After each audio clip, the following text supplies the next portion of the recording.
जोहार गे सनम गाते को अली अर्जुन टिंगुआ तेज अड़ी मारा मुद्दा इदी कतलिंग हेज अकाना अगु कतलिंग हेज अकाना जहां दो हुयुग कना अबो आदिवासी समाज रनंग अड़ी मारांग कोड़ंग को जहां बो मेने जहां निसा मेधा जुदी अबो समाज रन जहां तिना गे संता लड़का मुंडा महले जहां तिना गे आदिवासी मेना बोना तो मेधा जुदी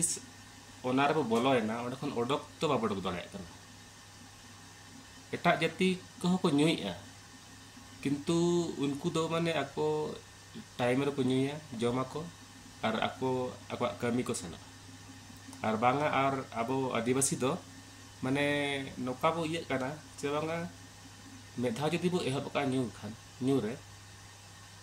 खान टाका पैसा जुदी बाबो चाबा का पॉकेट रे इन भोर दो माने अबो दो माने फुल स्टॉप रनांगी बनुनी माने मी रहा न्यू रेगे सेता खन आयु बखरा न्यू न्यू न्यू और कमी को दो बो हिड़नी उतरो टा लगे नेल को अबो समाज रे नेल को आले अतु करे होनका मेना माने सेता खन को एहब का माने गिदरा हुडिंग हुडिंग गिदरा को खास कातन कोड़ा गिदरा को नितो माने उन ग्रेजुएशन कातन को मेना को किंतु उनकान निसा कबर को इया करना बोलो करना ओडे खन ओडक मुश्किल करना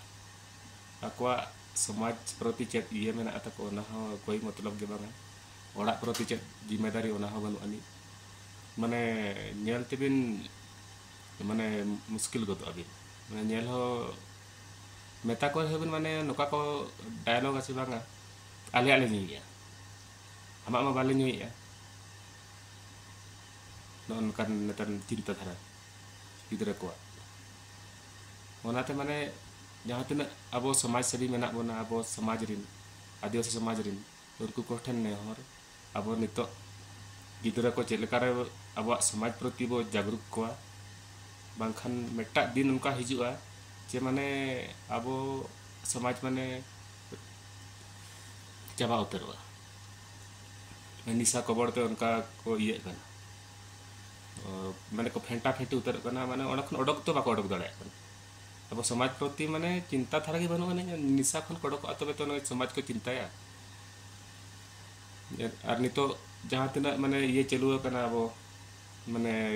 रिजर्वेशन जहां नितो चलु कना न्यूज रे मेना जे बांगा अब को महतो को कुडमी को जहां का माने को एसटी लगित को आंदोलन ओना प्रति अब बिल्कुल गे बनु सचेतन बनु अनि जे उनको जदि मेधा एसटी कोटा को जामा का तबे तो अबो सरकारी क्षेत्र रे तो चाकरी को तो बाबो जामा चेलकार माने अबो मा पढ़ाओ अबो पढ़ा कना आ चेलकार कंपटीशन को सला ako नेल को बिन माने जहां तना क्षेत्र रे बिजनेस क्षेत्र रे हुएन जे पढ़ाओ क्षेत्र रे हुएन माने अडजर को अबो खन अडी चितारे मेना और जदि उनको जदि मेधा एसटी ईयर को जामा कोटा को नामा तबे खान दो अबो जहां तना लड़का मुंडा महले उरन जहां तना मेना बना आदिवासी तो अबो तो बाबो नामा चाकरी दो तो ओना अडी दिन खन लिन नवा गेलिन चिंता तहन चे बांगा मेटा वीडियो बेरा कते लिन पोस्टा और किछि बन आंजम बांगा अबो जहां तना समाज सेवी बांग बुद्धिजीवी को मेना बना